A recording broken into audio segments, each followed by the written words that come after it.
Foi lançado em BH um livro que questiona o patrimônio do ex-presidente Fernando Henrique Cardoso.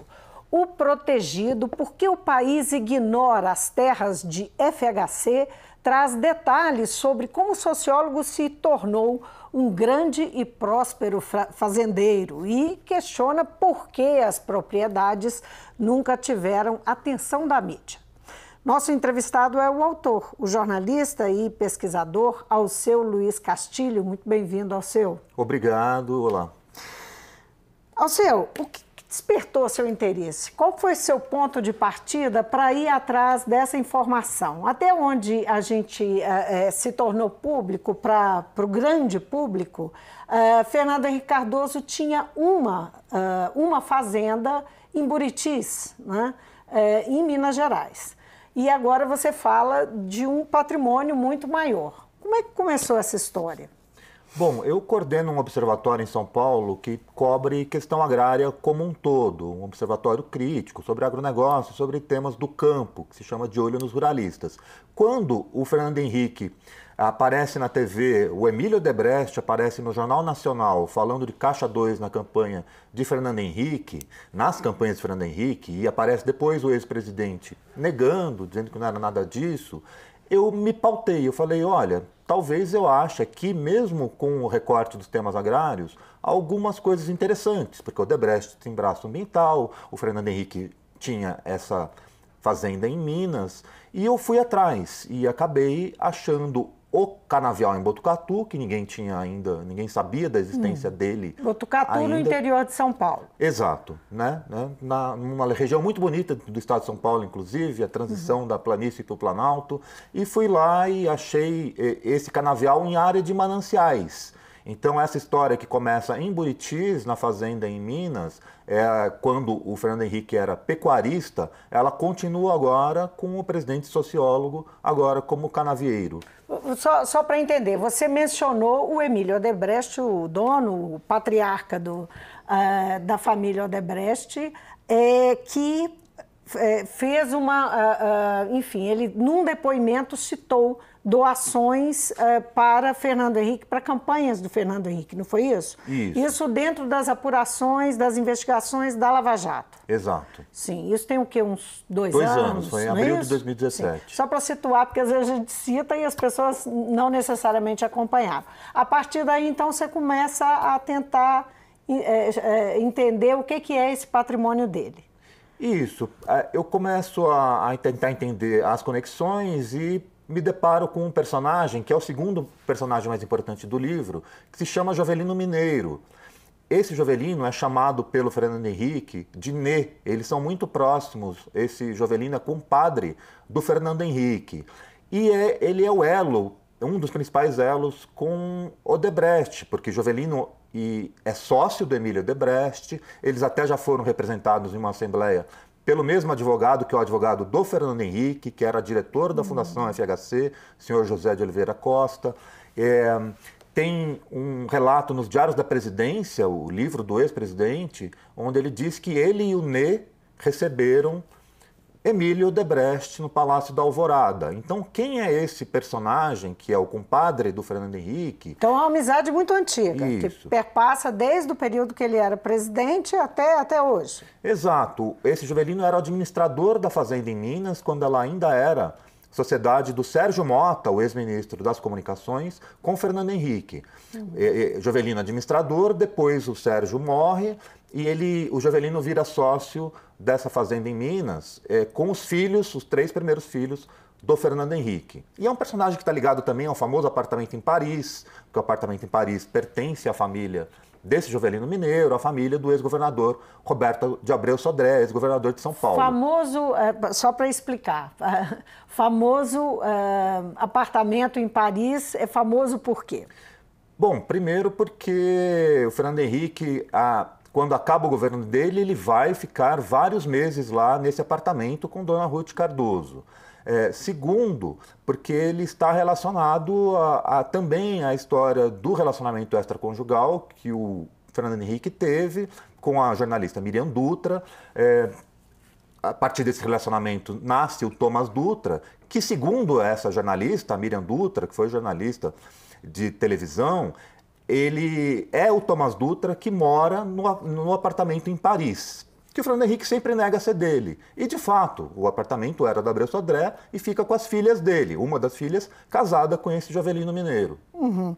Agora, você relaciona algumas propriedades, você está falando da Fazenda Buritis como passado. Ele vendeu a Fazenda Buritis?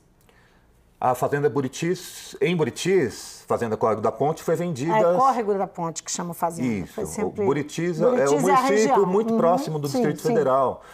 E eles vendem, né? Na época eram os filhos e o Jovelino Mineiro vendem a fazenda e muitos anos depois compram essa empresa agropecuária que tinha 2 fazendas em Botucatu, no interior paulista, que é onde fica o canavial. Uma delas foi desapropriada no ano passado pela Prefeitura de Botucatu por R$5, um valor simbólico.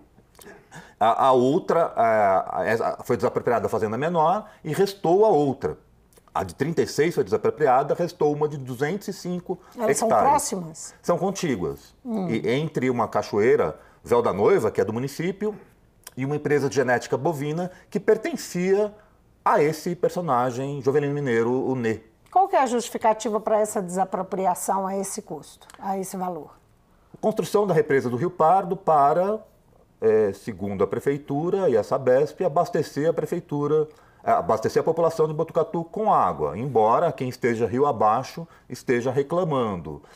Mas esse projeto prevê a construção de chácaras de recreio, é um projeto em 4 etapas que prevê essas áreas de lazer. Então, essa fazenda remanescente do Fernando Henrique, de 205 hectares, ela poderá ser loteada e as novas definições da empresa agropecuária do Fernando Henrique prevêem isso, essas novas definições, esse loteamento, e, portanto, o que custou 3,6 milhões poderá render dezenas de milhões ou centenas de milhões para a família do Fernando Henrique, que se tornou, insisto, o principal sócio da fazenda.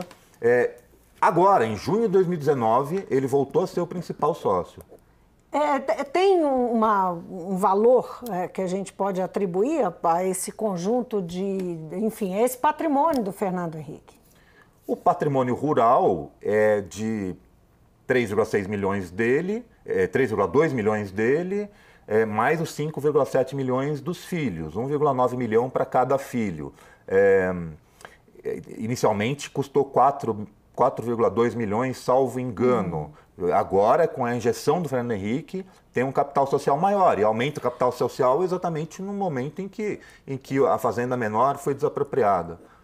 Aí resta a pergunta, você identificou a irregularidade? O que te chama a atenção e te faz correr atrás dessa história? O livro é jornalístico, portanto, não cabe a jornalista dizer o que é crime, o que não é, o que é isso ou aquilo, que tem esquisitices ambiental, imobiliária, e que há contradições... Você fala em imobiliária por conta... dessa especulação imobiliária. Dessa desapropriação, nesses termos, junto a um outro terreno dele, e no caso ambiental, por conta dos mananciais na região. A fazenda desapropriada era para ser uma área de proteção permanente. Está na beira do rio, é área de mananciais, não era para ter um canavial. Agora, quem disse se isso é irregular ou não é o jornalista. Deveria ser um promotor. O que acontece um procurador. O que acontece é que há 2 pesos e 2 medidas. A justiça avança sinal em relação a determinados políticos e freia em relação a outros, que é o caso do Fernando Henrique. O protegido, o nome do livro, não é só porque ele pode se milindrar nas palavras do ex-juiz Sérgio Moro, quando ele era juiz, conforme as conversas vazadas pelo Intercept Brasil. Ele é protegido também pela grande imprensa. A imprensa graúda gosta do Fernando Henrique e não interessa a ela falar de uma fazenda que é dezenas de vezes maior que o famoso sítio de Atibaia, atribuído ao ex-presidente Luiz Inácio Lula da Silva. Uhum. Por que você acha que a imprensa gosta mais do Fernando Henrique do que do Lula? porque ele representa as elites. Ele também é um protetor. Ele foi protetor das elites durante o governo dele. Ele lava a imagem das elites brasileiras, que são bastante violentas, que são bastante predadoras, mas gosta de se projetar a partir de pessoas que não sejam tão explicitamente violentas como o presidente de plantão Jair Bolsonaro. Quando as elites brasileiras fizerem o que elas querem, aprovarem as reformas que lhes interessam, ela expelirá Bolsonaro sem nenhum problema. O presidente Fernando Henrique não. O presidente é uma espécie de consciência de grilo falante das elites brasileiras para que ela pareça sempre limpinha e cheirosa, e não uma elite que faz especulação imobiliária, que está ligada à grilagem de terras, que está ligada a ilegalidades em todo o Brasil. Por que você não vê o Lula nesse papel? Não é? O Lula, ele foi um presidente que trouxe uma mudança significativa, uma preocupação com o investimento nas questões sociais e na questão da renda, mas ele foi também um presidente que beneficiou muito as elites econômicas do país. Ele não incomodou banqueiros, ele não incomodou alguns grupos. Por que você acha que há um olhar diferente da elite, né, pelo que você está dizendo, entre Fernando Henrique e Lula?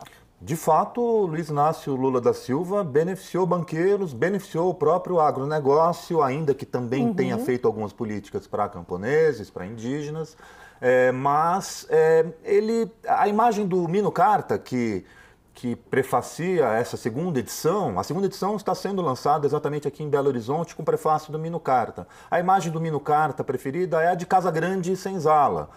Por mais que o Lula tenha buscado ser amigo das elites, a origem dele é outra. Então, é como se ele fosse o representante da Senzala e o Fernando Henrique, o representante da Casa Grande. Nesse sentido, a capa do livro é muito representativa, porque é uma imagem do Fernando Henrique de botas, uma imagem de caudilho, lembra até um pouco o Getúlio Vargas, que costuma ser comparado mais ao Lula, mas ele numa fazenda, que é a fazenda em Minas, exatamente em Buritis, a contracapa é o canavial. A em foto Botucatu. aí, com as botas, uma bombacha, isso é uma bombacha? Chega a ser uma bombacha, não? E aqui é o canavial, dá para mostrar? O canavial, quer dizer, a terra do Fernando Henrique plantada, essa é uma foto da terra dele? Isso, da antiga fazenda o canavial, a contracapa é o atual canavial de Fernando Henrique e Filhos. Aham.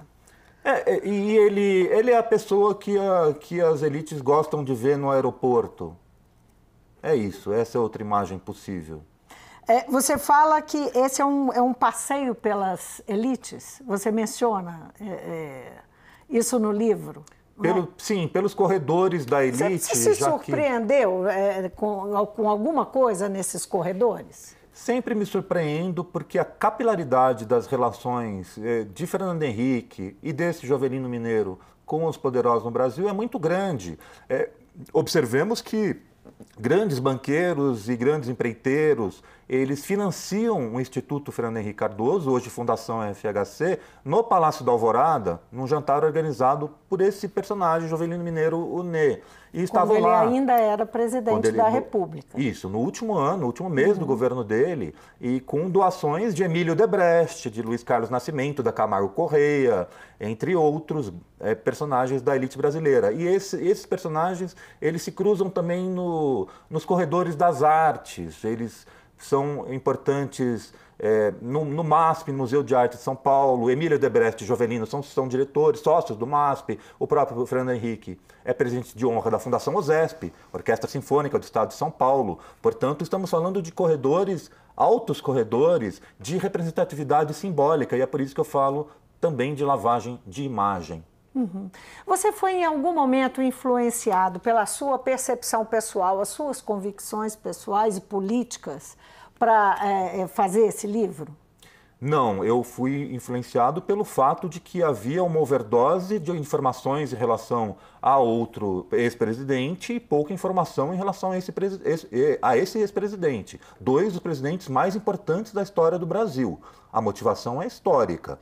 Agora, se alguém me contar onde ficam as, entre aspas, fazendas do Lulinha, fazendas dos filhos do Lulinha, que não sejam boatos, eu vou publicar porque eu sou jornalista também. Não existe proteção da parte deste jornalista. A proteção está em outros fóruns, em outros corredores.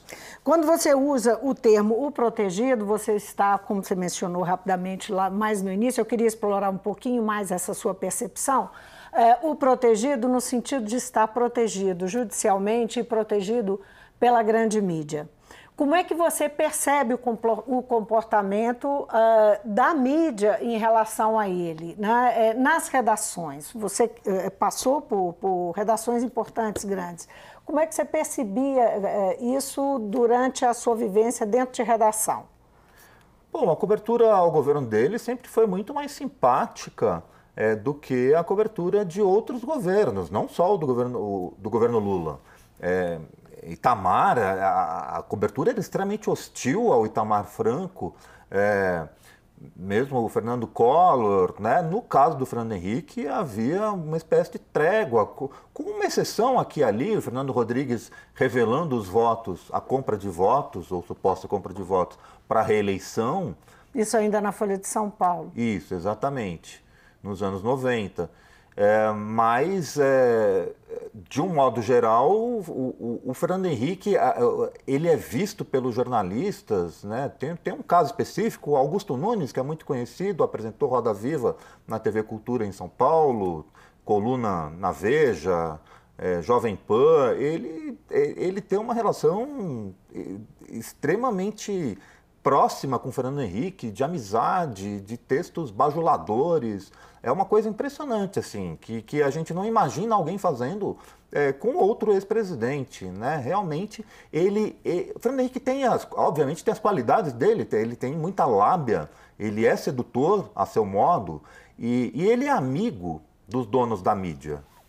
Isso ele conta nos diários da presidência, no jantar de 80 anos dele na Sala São Paulo, lembrando que ele é presidente de honra da Fundação OSESP, que mantém a Sala São Paulo, e estavam lá o Jovelino Mineiro, o Marcelo Odebrecht, o Johnny Saad, e o Fernando Henrique dizia que todos eles eram amigos, estavam lá porque eram amigos. Amigo do Saad, nos diários da presidência ele recebe várias vezes a própria família Marinho, da Rede Globo, então ele soube fazer a conexão direta com esses donos do poder, que são os donos do meio de comunicação. Agora, eu fico pensando, enquanto você falava, eu estava aqui pensando no período que o Lula foi alçado ao lugar do o cara, não é? Por nada mais, nada menos do que Barack Obama, então presidente dos Estados Unidos. Nem assim você acha que essas elites, em algum momento, se renderam ao Lula? Bom, o próprio Fernando Henrique nunca se conformou com isso, de ser um presidente poliglota e ver o seu sucessor ser mais reconhecido internacionalmente que ele.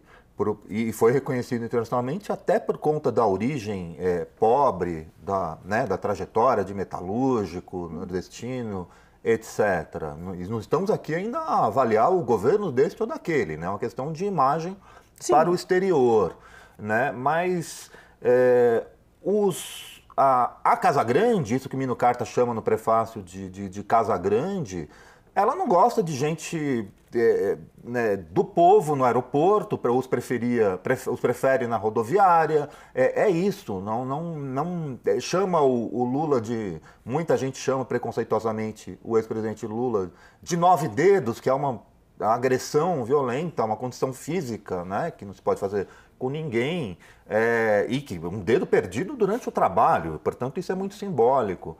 E com o Fernando Henrique é só salamaleque, só bajulação mesmo, porque ele é a cara, ele mora em Higienópolis, ele descende de militares, de uma família que não era da grande aristocracia, mas tolerada, perfeitamente tolerada por essa plutocracia brasileira. Fernando Henrique comentou o livro de alguma forma? Não que eu saiba. Ele foi provocado? Tive acesso.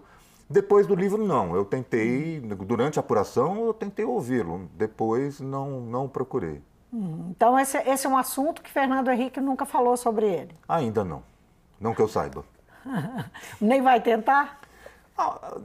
Até ligando com a última pergunta, veículos da grande imprensa ainda não publicaram, de um modo geral, nenhuma linha, considerando a grande imprensa, essa imprensa que sobrevive de anúncios numa escala muito grande. Sobre o livro. Sobre não o livro, publicou. zero. É uma divulgação, por enquanto, alternativa, com exceção da Carta Capital, né, que publicou uma resenha de 2 páginas que se tornou o prefácio do livro nessa segunda edição.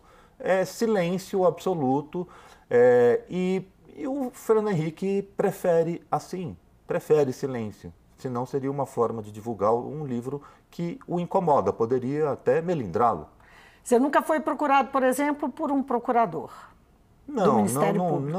Não para se vejo, interessar sobre esse assunto? Não vejo motivo também, não vejo motivo no sentido de processo, porque este livro não é baseado em fake news, ele não se apresenta por meio de PowerPoint, é um livro baseado em fatos, em dados de cartório, de junta comercial, dados digo por públicos. Interesse de investigação mesmo. Nunca fui procurado, também não é da minha alçada.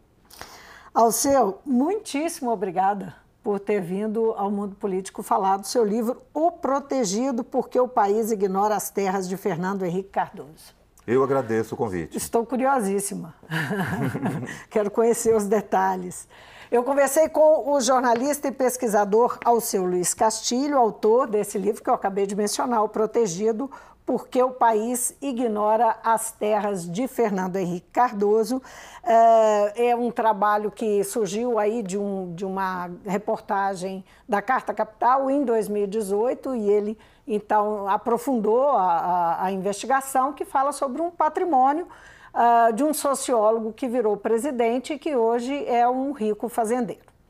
O Mundo Político fica por aqui. Se você quiser rever essa entrevista, é só acessar o nosso site ou o YouTube para falar conosco, e-mail ou Twitter.